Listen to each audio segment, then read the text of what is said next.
So we just got a call that Bobi Wine's house is being raided, that the military have jumped over his gate and are pointing guns everywhere. It's about 24 hours after the polls have closed, and Bobi Wine has already said the election is illegitimate and declared himself the president-elect. So we're heading to his house to see if we can get close enough to see what's going on. Robert Kyagulanyi, better known as Bobi Wine, was the main challenger to Uganda's President Museveni in last week's presidential election. He and his wife are now prisoners in their own home, surrounded by police and military who answer to his opponent. We are under siege. The internet is completely shut down. About an hour ago, we saw soldiers, military men with AK-47 assault rifles. They jumped over our fence, took charge of this compound. They arrested our security guard, beat him so bad and made him roll in the mud. A 4-day internet blackout prevented any potential protests, like the large-scale demonstrations that took place before the vote. It also stifled social media posts and reports from poll watchers. Wine now says Museveni stole the election. What kind of evidence does your team have that the vote has been fraudulent? Videos of soldiers taking ballot papers, videos of soldiers stuffing ballot papers in boxes, beating up our agents and chasing them away from the polling stations. What are you and your wife mentally preparing yourselves for in the next few days? What do you expect? My wife and I are hoping the best, but we are psychologically prepared for the worst. We know that this regime is planning the worst for us.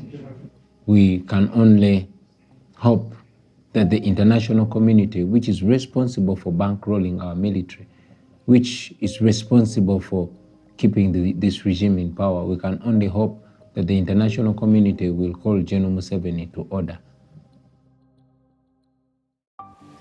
The next day, truckloads of military and police cordoned off Wine's neighborhood just before Museveni, who's ruled for 35 years, was unsurprisingly re-elected with 59% of the vote. Wine's team hasn't yet shared their evidence of fraud, but say they'll contest the election results in court. The Electoral Commission declares Yoweri Museveni Tibuhaburwa Kaguta elected President of the Republic of Uganda.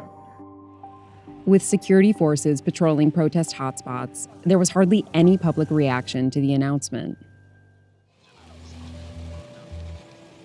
So how are you feeling about Museveni's win?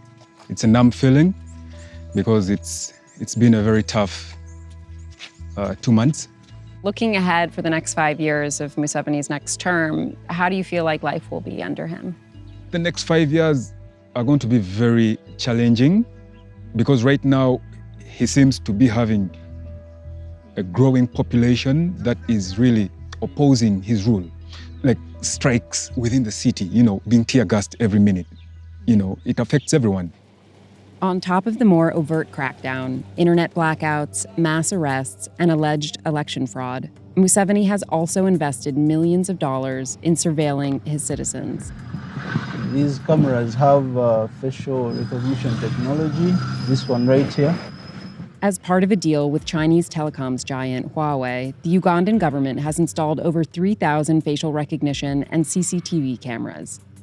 Since 2018, they've gone up around the capital in the first phase of Museveni's so-called Safe Cities program. With these cameras, people are thinking someone is seeing me. If I do anything wrong here, I'm going to be picked up and I will never be seen again. Alan Sampala Kigozi is a lawyer with Unwanted Witness, a nonprofit that combats surveillance tactics and works to protect personal data and internet freedom. Last month, the government wrote a letter to Google asking for certain YouTube pages to be pulled down. What was that about? According to them, these channels were spreading misinformation, were misrepresenting events as they unfold. And according to them, those channels were going to cause a lot of riots and uprising and anarchy. Do you think just the request itself is dangerous? This is in bad faith. You can't distinguish the communication and the association people have on online platforms with the freedom of expression, free assembly. You get it? In fact, if there is anything, government should protect any intervention of free flow of information. The government says the cameras are in place to prevent and detect crime. We've not yet seen any success in targeting crime because crime is still going up. People are still being murdered.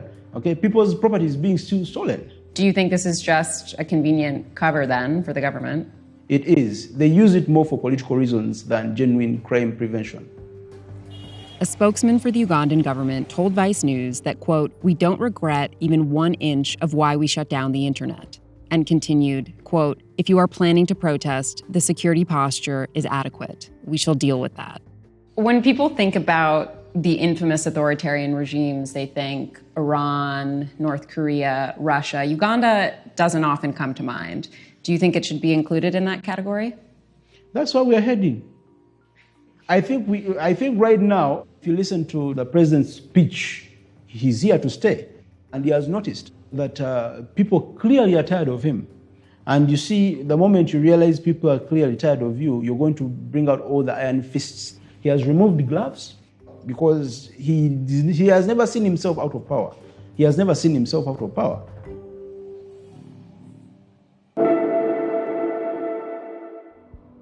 Recent waves of surveillance-driven arrests have swept up everyone from one-time protesters to high-profile human rights campaigners like lawyer Nicholas Opio. They handcuffed me and 4 of my other colleagues, put me in a tinted vehicle and put a sack over my head, and drove me away and put me in a cell, rejecting any of my requests to call my lawyers, to call my family. The real reasons for my arrest, really, were that we have been involved in investigations of the killings in Kampala. The army went into a killing spree on the 18th and 19th of November, following the arrest of Bobi Wine. What indication do you have that you've been surveilled or tracked over the last few months? If I'm making a phone call that is supposed to be a confidential phone call, if I begin to talk about names of some people, such as President Museveni, such as the chieftains of military intelligence, my phone begins to click immediately. And sometimes you'd hear people speaking in the background. That is a clear indication of your phone being tapped. Looking forward to the next 5 years under the newly elected President Museveni, what are your biggest concerns when it comes to the human rights space? There's no doubt that there's a groundswell of young people yearning for change, for a new country. And unfortunately, each time Museveni has faced such a serious challenge, he has brought out his worst. His propensity to unleash violence on the population, his propensity to simply lock up massive numbers of people. So I do think that President Museveni is going to be more vicious than he's ever been in the past. Many people have compared him to a drying leaf.